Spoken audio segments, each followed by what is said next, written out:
അടിപൊളി പടം. നല്ല പടം, അടിപൊളിയാണ്. എല്ലാവരുടെ അഭിനയം എന്തായാലും ഒരു സാധാരണ പടം, ഇമോഷണൽ പടം, സൂപ്പർ പടം, കോമഡി എല്ലാം ഉണ്ട്. എല്ലാവരും വന്ന് കാണുക. നമ്മുടെ പടം കുഞ്ഞു പടമാണ്, വിജയിപ്പിക്കുക, എല്ലാവരും സപ്പോർട്ട് ചെയ്യുക. നമ്മുടെ പടത്തിൽ എല്ലാവരും വരിക. എന്തായാലും പടം അടിപൊളിയാണ്. എന്താ പറയുക, നമ്മുടെ പെരുമാനിയും സോമൻ്റെ കൃതാവും അപ്പോൾ ആ പടങ്ങളിലൊക്കെ വിനയ് ഫോർട്ട് ചെയ്തേക്കുന്ന റോളുകൾ ടോട്ടലി ഡിഫറെൻ്റ് ആണ്. ആ കാറ്റഗറി വെച്ച് നോക്കുമ്പോഴത്തേക്ക് ഈ സിനിമയും സംശയം എന്ന് പറയുന്ന സിനിമ ആ ഒരു ലിസ്റ്റിൽ വരാനുള്ള ചാൻസും ഉണ്ട്. നല്ല സിനിമയാണ്. അവസാനത്തെ ഒരു അരമണിക്കൂർ എന്ന് പറഞ്ഞു കഴിഞ്ഞാൽ ഭയങ്കര ഇമോഷണൽ കണക്റ്റഡാണ്. ഫാമിലി സത്യം പറഞ്ഞു കഴിഞ്ഞാൽ എക്സ്പെഷ്യലി അമ്മമാരൊക്കെ ഈ പടം കണ്ടു കഴിഞ്ഞാൽ ഭയങ്കരമായിട്ട് ഇമോഷണലാവും, കരയും.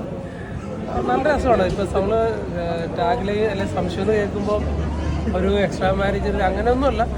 പടം പക്ക ഫാമിലി മൂവിയാണ്. അതിൽ ലിജി ആണെങ്കിലും വിനയ് ഫോർട്ടാണെങ്കിലും ഷറഫുദ്ദീൻ ആണെങ്കിലും എല്ലാവർക്കും കിട്ടിയിരിക്കുന്ന റോൾ അടിപൊളിയാക്കിയിട്ടുണ്ട്. സത്യം പറഞ്ഞാൽ അമ്മമാരൊക്കെ ഒന്ന് കാണരുതെന്ന് പറയണം. അവിടെ ഭയങ്കര കണക്റ്റഡാണ് ഫിലിം. പിന്നെ എന്തെങ്കിലും പറഞ്ഞാൽ അത് റിവീലായി പോകും. So must watch theatre experience movie തന്നെയാണ്. അതായത് വിനയ് ഫോർട്ടിൻ്റെ ആയാലും മറ്റേ ഷറഫുദ്ദീൻ്റെ ആയാലും പെർഫോമൻസ് നല്ല കിട്ടില്ല. അതായത് പടം തുടങ്ങുമ്പോൾ തുടങ്ങി പടത്തിൻ്റെ ആശയം അതിൽ കാട്ടുന്നുണ്ട്. അതായത് സംശയം ആ പടത്തിലൂടെ നീളം കാട്ടുന്നുണ്ട്. എന്തായാലും കൊള്ളാം. അതായത് ഒരു കഥയുണ്ട്, ലാസ്റ്റ് ഒരു മെസ്സേജൊക്കെ പറയുന്നുണ്ട്. അതൊക്കെ നല്ല രസമായിട്ട് എല്ലാവരും ചെയ്തിട്ടുണ്ട്. അതുപോലെ തന്നെ എനിക്ക് ലേഡീസിൻ്റെ പേരൊന്നും എനിക്ക് അറിഞ്ഞൂടാ. എന്തായാലും എല്ലാവരും ഗംഭീരമായിട്ട് ചെയ്തിട്ടുണ്ട്. ഹലോ പടം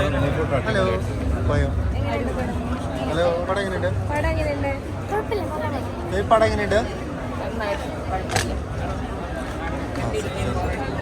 സാറേ? പടം എങ്ങനെയുണ്ട്?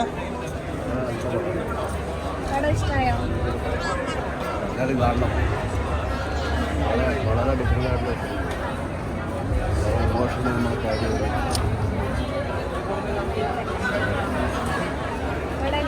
നല്ലൊരു സബ്ജക്റ്റ്, അത് കാണേണ്ട പടം തന്നെയാണ്. കാരണം നമുക്ക് ഇമോഷണലി കോമഡിയൊക്കെ നല്ലൊരു സബ്ജക്റ്റ്. അത് വന്ന് കണ്ടേ പറ്റുള്ളൂ. കാരണം വിനയ് ഫോർട്ടൊക്കെ ഒരു പ്രത്യേകത നന്നായിട്ട് ഷറഫുദ്ദീൻ നായികമാരും നല്ലൊരു എഫക്റ്റുള്ള പടം കേട്ടോ. ഫാമിലി എൻ്റർടൈൻമെൻറ്റ്, നല്ല പുതിയൊരു സബ്ജക്റ്റ്. അത് തന്നെ നല്ലൊരു ചിത്രം.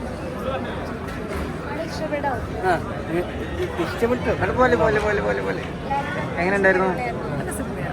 വ്യത്യസ്തമായൊരു സബ്ജക്റ്റാണ്. ആക്ടേഴ്സൊക്കെ ഭയങ്കര രസമാണ്. ഹലോ പടം എങ്ങനെ ഉണ്ടായിരുന്നു? നല്ല പെർഫോമൻസസ് ആയിരുന്നു എല്ലാവരുടെയും. കുറേ നല്ല ക്ലൈമാക്സിലൊക്കെ ചില സീൻസൊക്കെ കണ്ടു. നല്ലതായിരുന്നു, ഫീൽ ഗുഡ് ആയിരുന്നു. അതെ, എല്ലാവരും പെർഫോമൻസ് ഒക്കെ നല്ലൊരു ഫാമിലി സബ്ജക്റ്റ്, എല്ലാവർക്കും ഇഷ്ടപ്പെട്ടു. എല്ലാവരും തിയേറ്ററിൽ പോയിട്ടാണ്. കറുപ്പിലാണ് പടത്തിൻ്റെ എൻഡ് നിൽക്കുന്നത്. ഇന്നത്തെ സംസാര വിഷയം കറുപ്പാണല്ലോ. നമ്മുടെ നിത്യജീവിതത്തിലൊക്കെ സംഭവിക്കാവുന്ന കാര്യങ്ങൾ തന്നെയാണ്, നമുക്ക് സംഭവിക്കാവുന്നതാണ്. എല്ലാവരും പടം കാണണം. വളരെ നല്ല പടമാണ്. ഒരു പുതിയ ഇതുവരെ കണ്ടുവന്നിട്ടുള്ള ഒരു ക്രൈം എന്നുള്ള രീതിയിലൊക്കെ മാറിയിട്ടുള്ള വളരെ ലൈഫുള്ള ഒരു വലിയ നല്ല പടമാണ്. എല്ലാവരും കാണണം.